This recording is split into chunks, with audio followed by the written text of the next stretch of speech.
डोली पर बैस दुर्गा मैया आएली अंगन माँ।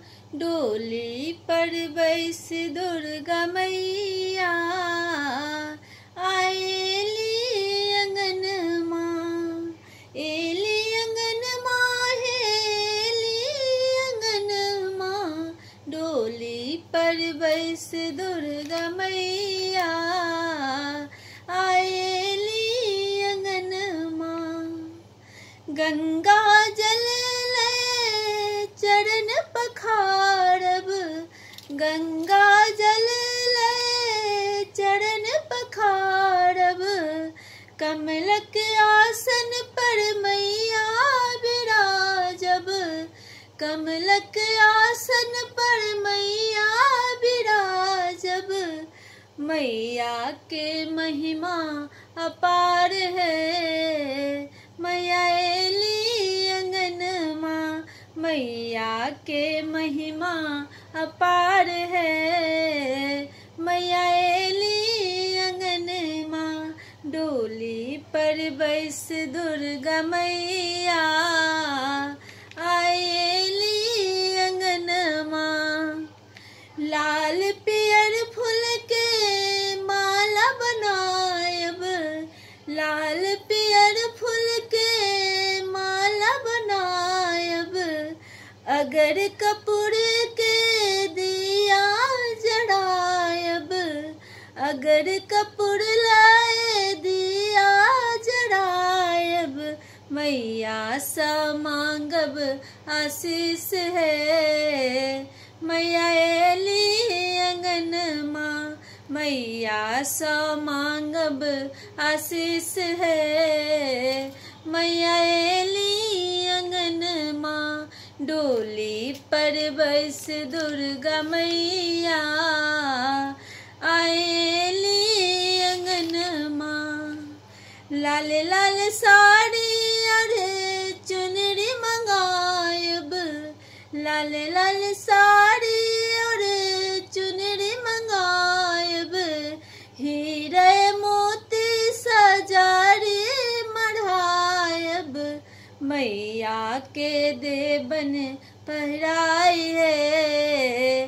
मैया एली अंगन माँ। मैया के देवन पहराई है। मैया एली अंगन माँ। डोली पर बैस दुर्गा मैया आएली अंगन माँ। लाल लाल मोती के हार बनायब। लाल लाल मोती के हार बनायब। लाल लाल मोती के हार बनायब। झुमका टीका और कंगना मंगायब। झुमका टीका और कंगना मंगायब। करब 16 श्रृंगार है। मैया एली अंगन माँ। करब 16 श्रृंगार है। मैया एली अंगन माँ। डोली पर बैस दुर्गा मैया आएली अंगन माँ।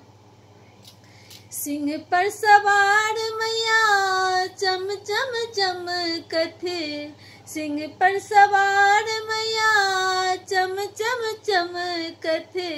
संतो प्रिया माँ के विनती करे छथि। संतो प्रिया माँ के विनती करे छथि। दुनिया सा कष्ट मिटाऊ है। मैया एली अंगन माँ। दुनिया सा कष्ट मिटाऊ है। मैया एली अंगन माँ। डोली पर बैस दुर्गा मैया आएली अंगन माँ।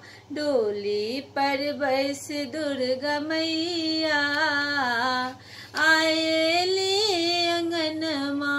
डोली पर बैस दुर्गा मैया आए